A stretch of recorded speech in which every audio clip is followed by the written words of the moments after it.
안녕하세요. 오늘도 사연살롱을 찾아주셔서 감사합니다.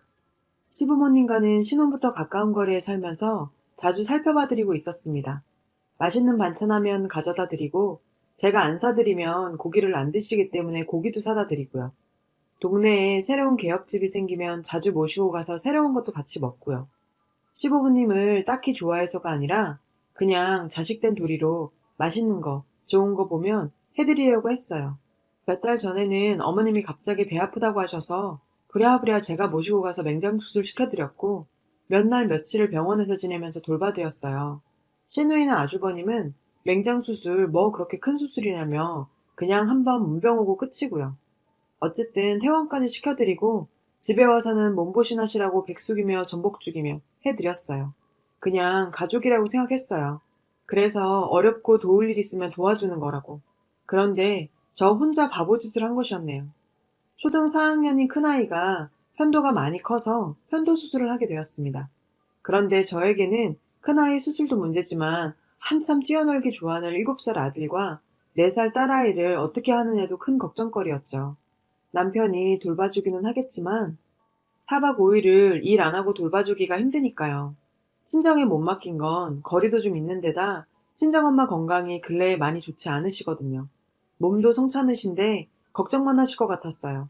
그래도 가까이 있다고 어머님한테 부탁드렸어요. 왜 그러셨는지 아주 흔쾌히 봐주시겠다고 하더군요. 목요일날 아이들 목욕을 다 시키고 점심을 먹이고 장난감이랑 갈아입을 옷과 아이들 반찬까지 만들어서 어머님 댁에 데려다 주고는 큰아이를 입원시켰습니다. 금요일날 전신 마취를 하고 수술은 잘 끝났고요. 제가 더 많이 떨었는데 안도했어요.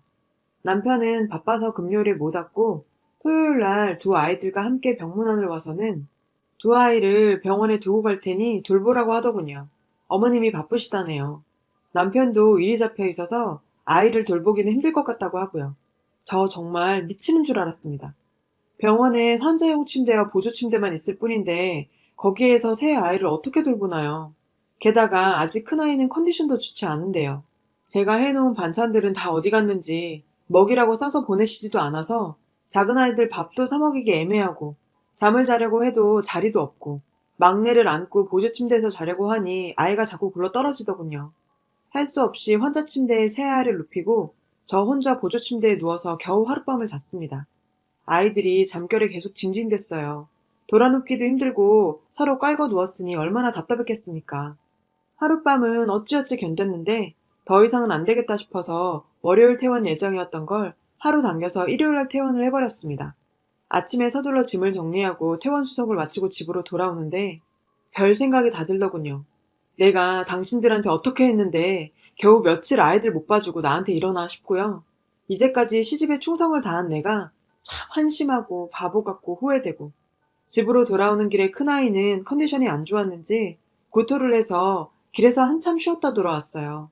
아이에게 미안하고 제 자신을 자책하며 정말 저 속으로 얼마나 울었는지 모릅니다.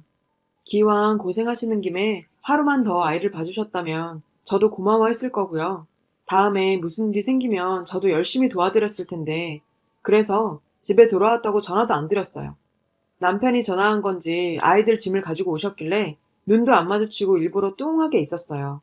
묻는 말에 대답도 잘 안 하고요. 큰아이 수술 잘 마치고 왔다고 그 와중에 점심을 사주신답니다. 큰아이 아직 목이 안 좋다는 핑계로 거절하고 나가기도 싫고 얼른 식사만 하고 가시라는 마음에 집에서 간단히 해먹었습니다. 밥 먹으면서 얘기를 하다가 큰아이가 수술을 잘 마치고 집으로 왔다는 소식 정도는 친정에 알려야 할 것 같아 무심코 친정에 전화드려야겠다고 했더니 뭐 이런 일로 친정에 전화를 하냐입니다. 친정아버지라도 오시면 자기 아들까지 불편하다면서요. 하기사 평상시에도 친정에 좀 다녀오려고 하면 무슨 일을 만들어 못 가게 하거나 친정에 자주 드나들면 안 된다는 분이셨으니 오죽하겠어요. 남편은 제 기분을 잘 알면서도 속 좁게 왜 이러냐는 식이더라고요. 이왕 벌어진 일, 이왕 지나간 일, 좋게 좋게 지내라는 식으로 말을 해요.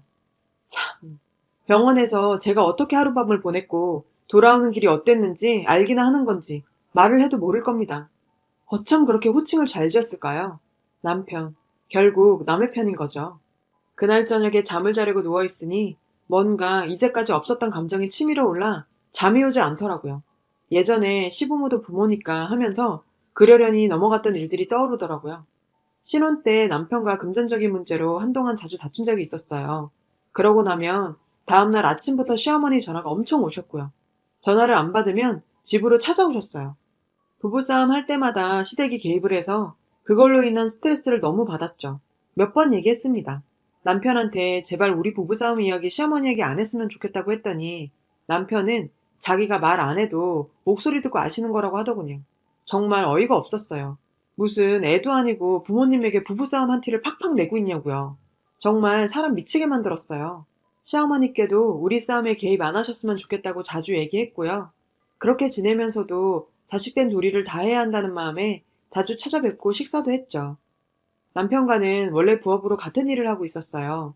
둘 다 거기에 매달리다 보니 시간도 없고 수입도 별로 없어서 매달 받는 스트레스가 너무 컸어요. 남편한테도 우리 둘 다 열심히 직장만 다니자 해봤고요. 싫다기에 그럼 남편은 지금 하던 일 하고 저는 계속 직장 생활만 하겠다 했어요. 남편은 어차피 아이도 낳고 하면 직장 다니기 쉽지 않다고 처음부터 직장은 그만두는 게 좋겠다고 했죠. 지금에 와서 보면 제가 어떻게든 직장에 다니는 게 나은 선택이었어요. 그게 더 안정적이었을 테니까요. 남편 하던 일 망하고 결국엔 다니던 직장만 다니고 있거든요. 여튼 우리 가정 문제는 우리 둘이 해결하는 게 맞다고 반복해서 얘기했어요.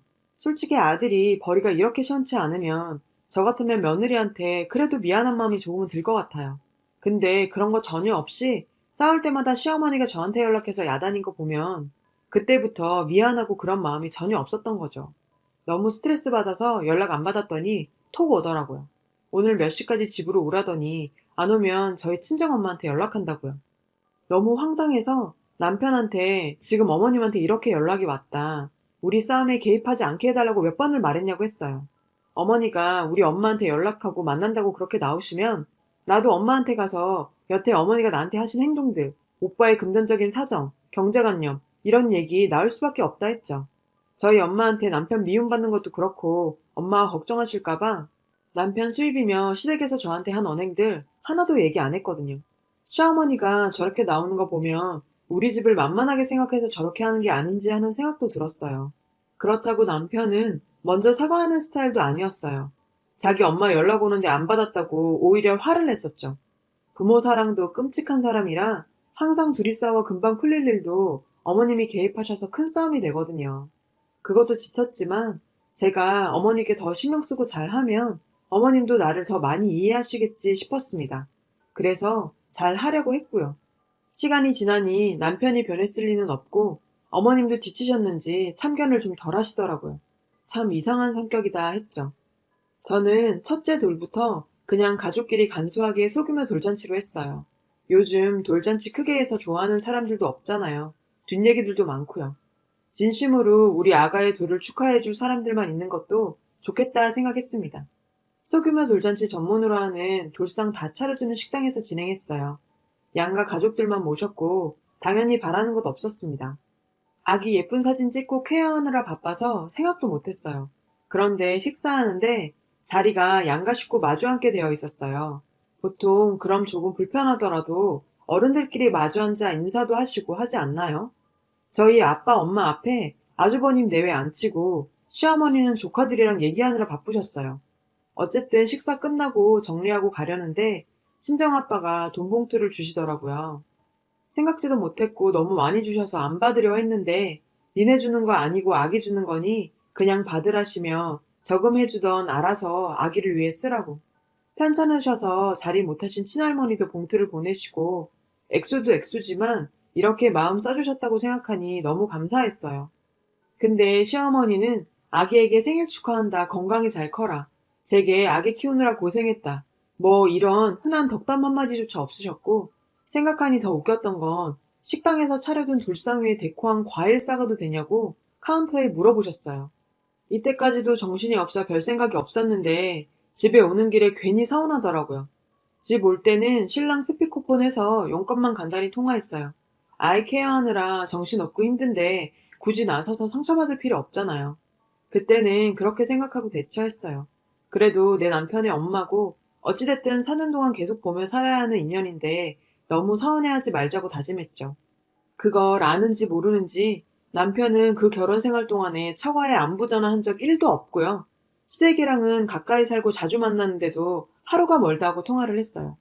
둘째 임신 중기에 시어머니에게 전화가 왔는데 자기 아들 뭐 하냐고 해서 당연히 일하러 갔다고 했더니 우리 애기 태명을 부르시며 땡땡이가 아빠를 힘들게 하네 이랬던 분. 아기 없는 사람은 일 안 하나요? 원래 자기 하던 일인데 말이죠. 사람이 일해서 돈을 벌고 생활하는 건 당연한 거 아닌가요? 조선시대 얘긴지 남자는 술을 마셔야 남자고 여자는 술 마시면 안 된다는 얘기를 계속했어요. 정말 황당한 건 제가 술을 많이 마시지도 못하고 별로 좋아하지도 않아요.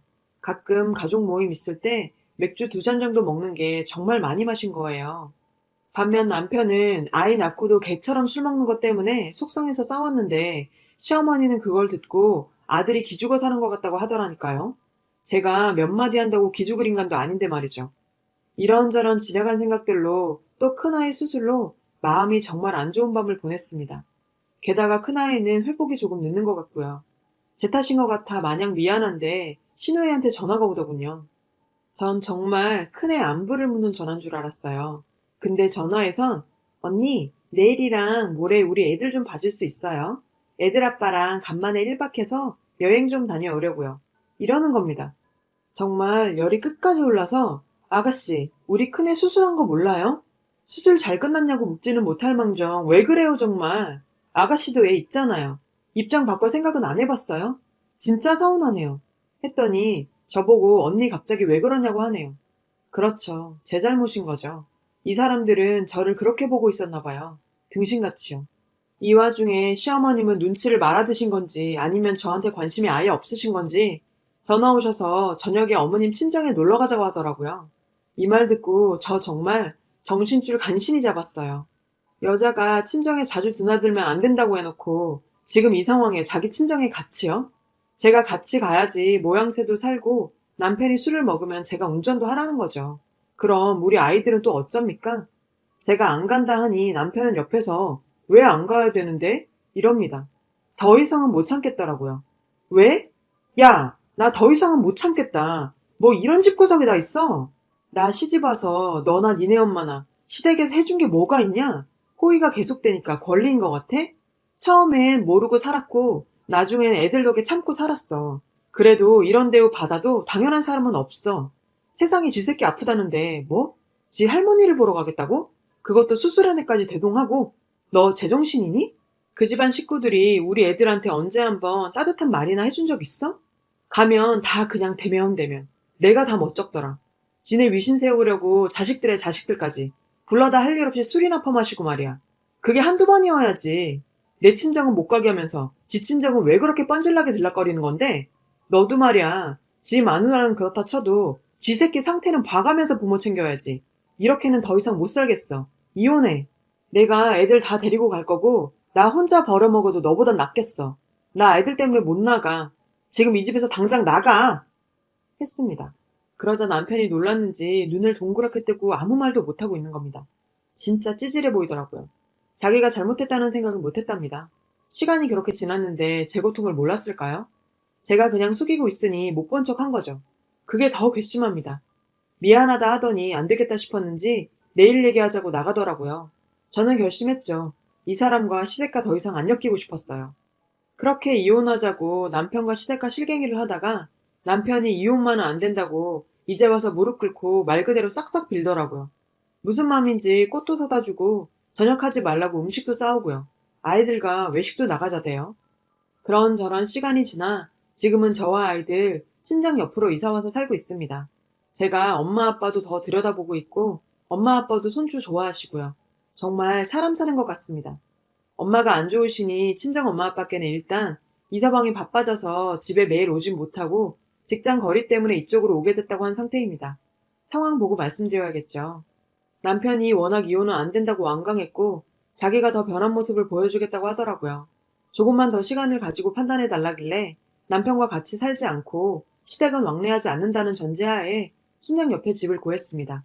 시어머니가 전화 오셔서 자신이 뭘 잘못했는지도 모르고 미안하다 하시길래 됐다고 했습니다.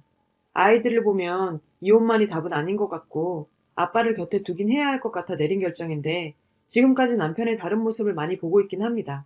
한동안 지켜봐야겠지만 절대 멍청하게 그렇게 돌아가서 살진 않을 거예요.